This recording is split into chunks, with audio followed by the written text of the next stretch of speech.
Have you ever wondered what would happen if Earth got eaten up by a black hole? Now you can find it by using the Black Hole Collision Calculator.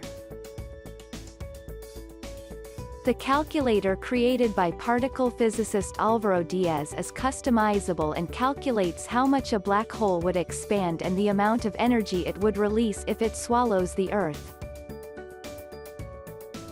According to his calculations, the black hole would release 55 quintillion times the planet's annual energy consumption after absorbing the Earth. However, the analysis of a black hole destroying the Earth that appears next to the results doesn't change to match any increasingly silly collisions.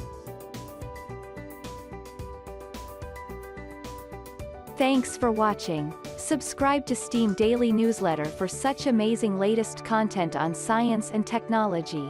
Please also subscribe our YouTube channel. You can also visit us on steamdaily.com.